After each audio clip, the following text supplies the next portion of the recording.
Hi there, and welcome back to the Lisa Nichols Show, where I share the tools that you need, I need, we need to really live the life that we want to achieve, to really have the memories, to have the experiences that we deserve to have.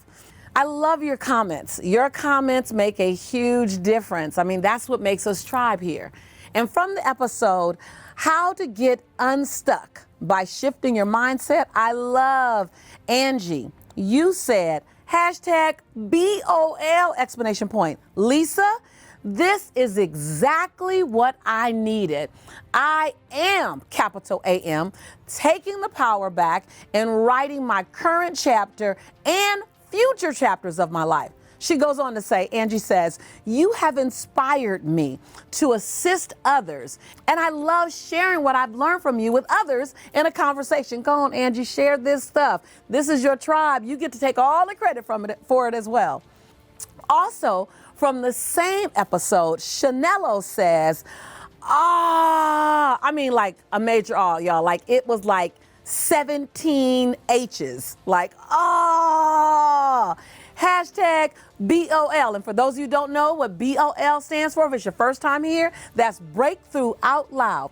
Chanello says, what you know is what brought you here to this place. When you change your mindset first, and the rest will follow. She says, fantastic. 2 explanation points. I love your comments. I love them. I love them. I love them. Keep them coming. When something resonates with your soul, when something stirs your soul, let me know. Let us know so I can share it with everyone else.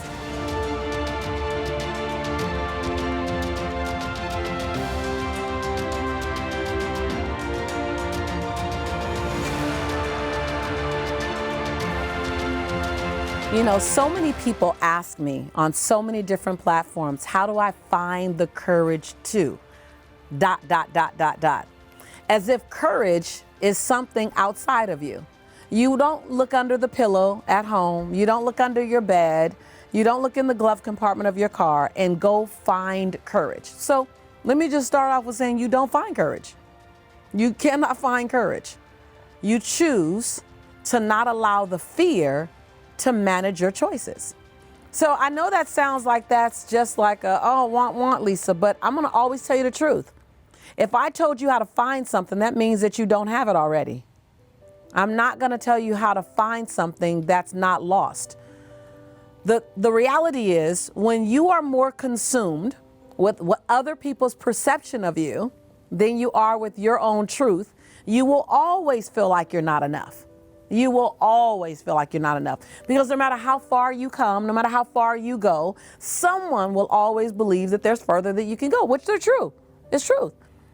So how do you manage, or how do you have the courage to have transformation without getting consumed with other people's thoughts of you, perception of you? You become more committed to your own transformation than you are to managing people's perception of your life. You become more committed to the joy that's your birthright, that you know is your birthright, than you are trying to manage people's perception. My grandmother says, listen, baby, the reason why people's thoughts of you are in their head is because it ain't none of your business. Now, I always realized that when I jumped out of my head and I jumped into someone else's head trying to manage their thoughts of me, I always got tripped up on who I knew myself to be. You can't know yourself to be who you are and then manage who someone else thinks you are at the same time. The easiest one of the two is that you know who you are. So that means your choices don't define you. Your choices are the choices you made based on what you knew. Listen, here's what I've always said.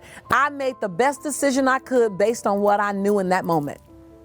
And when I know more, I'll do more. When I know better, I do better. And I'm going to love me in every moment. When I look back at the decisions I made 10 years ago, some of the people I dated, some of the money I spent and what I spent money on, some of the places I went, I go, what was I thinking? And the answer is I made decisions based on what I knew at that time. I'm outside now and you can hear the gardeners in the background. They're cutting away trees. They're cutting away dead limbs. They're cutting away old grass. They're mining the weeds and pulling things out, just like we should do in our lives. And some of those things that we should take away are the fear of people's thoughts of us and what those thoughts are going to show up as in our lives. Listen, what I know, I love the sound of all the machinery in the background because that reminds me to trim away, to cut away, allows a space for new things to grow. So sometimes you have to cut away the need to be liked by everybody. The need to manage everyone else's perceptions and thoughts of you. You have to cut it away, like those gardeners are cutting away dead leaves, like those gardeners are cutting away the weeds, the things that grow in between the beautiful grass, in between the beautiful flowers. There are things growing up inside. That's what's happening in the middle of your transformation. Other people's thoughts, other people's inconvenience. People want to hold you hostage to the person they've always known you to be. What are these new thoughts you have? What are these new things you're doing? We don't know you this way. Go back to the old you. No. Be more committed to the you that you're becoming than you are to the you that they're familiar with. And be committed to what transformation could look like for you. You don't know what it's going to look like. I can't guarantee what it's going to be for you. I can't tell you it's going to be comfortable. But man, if you can become more committed to the unknown, to a new possibility, than you are to an old, static way of being, thinking, living. And now here's the deal. An old way of thinking, living, and being is familiar to you. So you might slingshot back into what's familiar because it's just that. It's familiar to you. Whereas this new transformation is completely unfamiliar. Do you know most people will avoid a transformation just because it's unfamiliar? And they're more committed to familiar, even if familiar don't feel good. Become committed to the woman, to the man that you're becoming. And don't even try to find the courage. It ain't under the bed. It's not under the couch. It's not in the glove compartment. It's not in the trunk of your car. Courage is not hiding from you. Fear, though it's present, can be dissipated into the nothingness that it always is. Fear is a conversation about what you think might happen. That's it. We think a thought of something that might happen in the future, and then we get nervous based on it. You just made that up. You just made it up.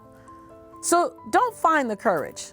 Move forward with commitment to transformation. Feel the fear, recognize it, and then go do what's necessary to dissipate it into the nothingness that it is. Go find information, stay up later, sharpen your skills, whatever you need to do.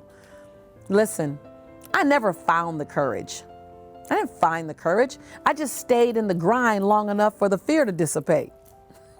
Like, we want to make transformation and success and joy and happy. We want to make it so complex because then that lets us off the hook of chasing it. Well, as long as you're on this channel, I ain't letting you off the hook. I'm not letting any form of mediocrity be easy or comfortable for you.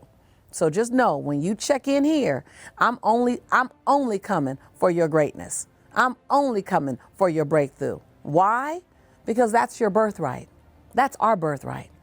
It's to have peace of mind, happiness, joy, breakthroughs. That's our birthright.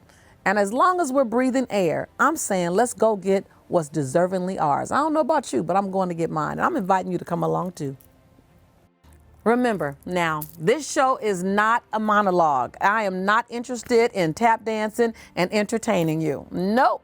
This is a dialogue. We are in community. We are in an experience. I would love to hear from you. In what ways have you minimized your greatness or dimmed your light or held back your transformation because you were worried about what someone else would say or think of you? Tell me what came up for you during this particular episode. Give me some responses. Let me know, where was your BOL, breakthrough out loud? Where's the Yana moment? You are not alone. I want you to leave the comments below. I absolutely love hearing from you. And if you haven't subscribed yet, ooh, shame on you. There's over 100,000 people joining this conversation. And it's time for you to make sure that you are locked in and loaded. Why? Because there's a breathtaking future that's yours to have, and you want to make sure you stay on top of that. Now, look out for more amazing content in the future. And when you come back, I'm always going to say, welcome home. Keep trimming the things in your life that you don't want to have around, just like those gardeners are.